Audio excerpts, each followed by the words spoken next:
minta izin melaksanakan program LP3 atau program magang. Ini salah satu cara lainnya ya buat homeschooling. Sekolah nggak ada ya kan ya, silakan aja istilahnya memantau anak kegiatan belajar di rumah kan gitu ya kan.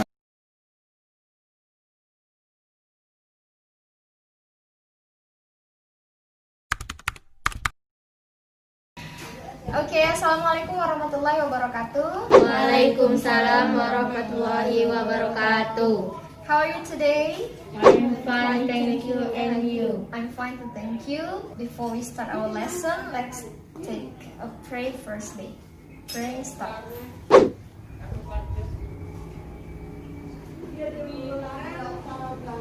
Finish.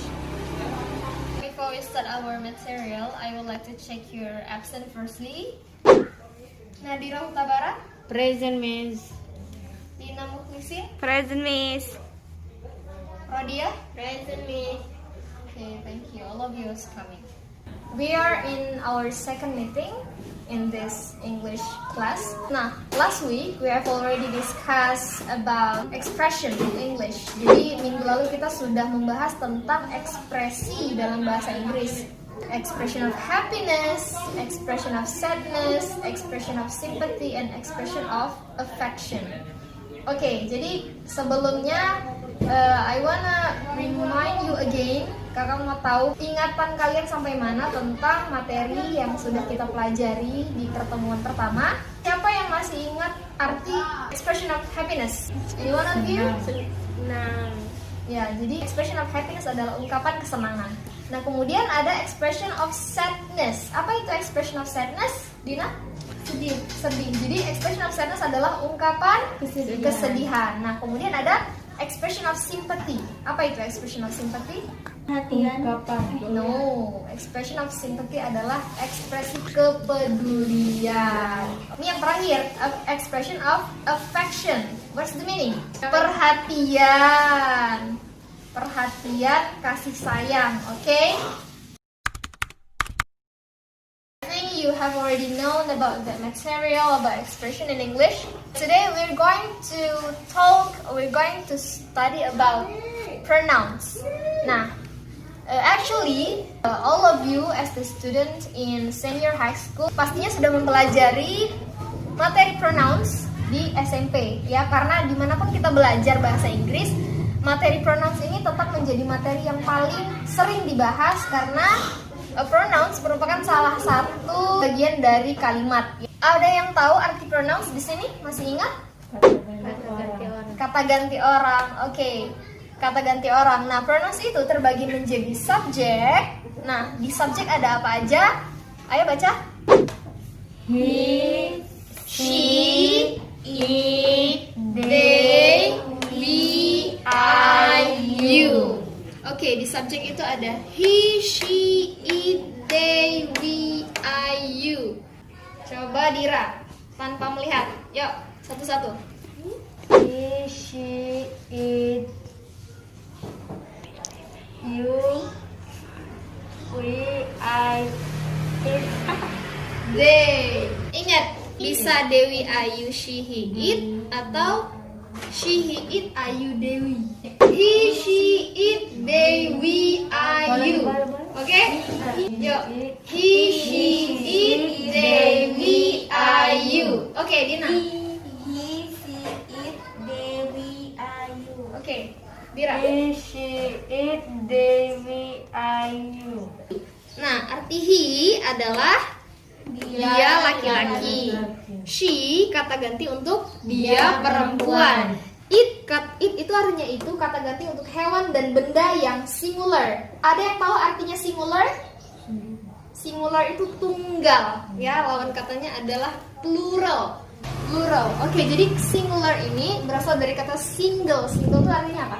Sendiri. Berarti it, khusus untuk it yang ini kan dia kata ganti untuk hewan dan benda yang dia jumlahnya satu, ya. Nah, timbul pertanyaan nih, gimana Kak kalau misalkan hewan atau bendanya lebih dari satu? Apa kita sebut dengan it juga? Nah, tidak, ya. Jadi kalau misalkan hewan atau benda itu lebih dari satu, contohnya itu book, ini adalah singular, satu, tetap kata ganti book adalah it.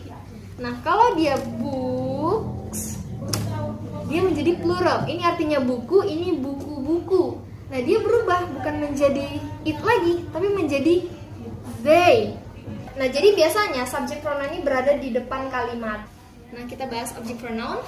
Nah, yang pertama ada him, ada her, ada it, them, us, me, and you.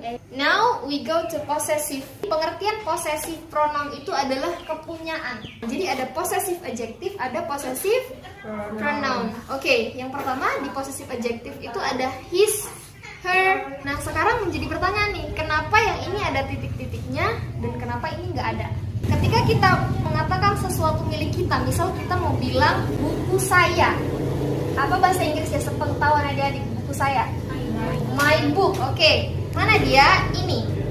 Kalau kita menggunakan my, kita di sini harus menambahkan dengan noun. Apa arti noun? Kata benda. Book benda, ya. Sekarang yang possessive adjektifnya my, kata bendanya apa tadi? Book. Oke, my book. Ini adalah possessive adjective dan ini adalah noun. Jadi setiap kita menggunakan ini, semua possessive adjective kita harus menambahkan noun di belakangnya. Contoh lain, pulpen saya, bahasa Inggrisnya my pen. Nah, lagi-lagi kita harus menambahkan kata benda di belakangnya. Kalau mau bilang buku saya, my book. Buku kamu, her book. Buku dia perempuan, her book. Okay. Her book. Buku mereka, their book. Nah, now we go to possessive pronouns. Nah, ini juga salah satu jenis kepunyaan, tapi letaknya itu tidak di awal. Jadi kalau ini kan di awalnya ada possessive adjective, setelah itu ada noun. Nah, kalau ini nounnya dulu, baru possessive pronouns-nya. Contoh kalimatnya apa? This book is mine. Buku itu adalah milik saya. Nah, ini juga sama kepemilikan artinya. Contoh, his, milik dia, laki. This book is mine. Mana dia kata benda? Kata benda. Book. Oke. Book adalah kata benda. Nah, kemudian di mana dia possessive pronouns-nya? Mine. Mine. Oke. Jadi buku itu adalah milik saya. Sama kan maknanya dengan kita bilang bukuku dengan buku itu milikku. Sama kan artinya? Sama. Oke, jadi kan to be itu ada is, am, dan are. Jadi kalau kita mau mengganti, misal bukunya lebih dari satu kak, bagaimana? Berarti tidak menggunakan is lagi. Berarti dia bukan singular, nanti menjadi plural books-nya, jadi banyak, bukan buku saja. Maka to be-nya menjadi apa? Nah, ingat, kalau kata benda lebih dari satu, bukan disebut it lagi, tapi they. Nah, kalau they menggunakan to be are. Nah, jadi these books are mine. Paham sampai sini? Last, we go to reflexive pronouns. Jadi reflexive pronouns itu artinya adalah kata ganti yang mencerminkan herself, itself, themselves. Apa maksud dari perbedaannya? Nah, kalau kita menggunakan elf seperti ini, itu artinya kata ganti ini untuk tunggal. Ves itu kata ganti untuk plural. Sekarang kita masuk ke contoh biar lebih paham lagi.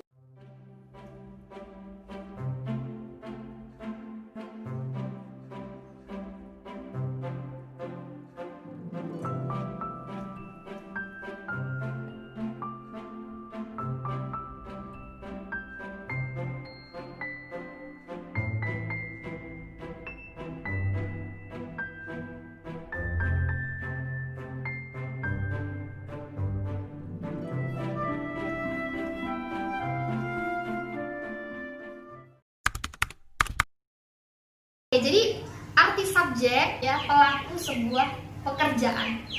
Subjek artinya pelaku, verb artinya tadi apa?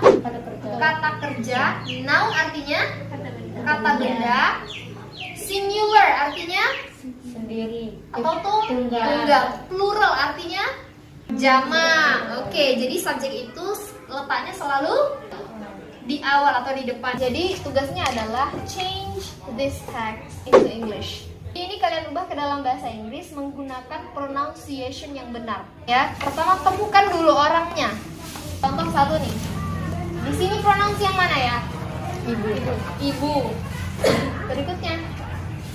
Oke. Ya. Let's say hamdalah. Okay. That's all for today. Thanks for your coming and thanks for your kind attention. Assalamualaikum warahmatullahi wabarakatuh. Waalaikumsalam warahmatullahi wabarakatuh. Bye. Assalamualaikum warahmatullahi wabarakatuh. Saya ingin mengucapkan terima kasih kepada Ibu Mariati SPD MAK selaku dosen pembimbing saya yang telah membimbing saya sehingga saya dapat menyelesaikan program PLP 3 dengan lancar. Dan saya juga ingin mengucapkan terima kasih kepada Bapak Sunarto selaku Kepala Desa Telaga 7 yang turut memberi saya izin untuk melaksanakan program PLP 3. Untuk adik-adik yang saya ajarkan, terima kasih juga telah berpartisipasi dan meluangkan waktunya untuk mengikuti kegiatan homeschooling. Semoga ilmu yang saya berikan dapat menjadi manfaat, dan untuk seluruh orang-orang yang menonton video ini semoga dapat menjadi referensi, dan mohon maaf apabila ada kesalahan dalam cara mengajar ataupun presentasi video. Saya akhiri, Assalamualaikum warahmatullahi wabarakatuh. Ship is coming.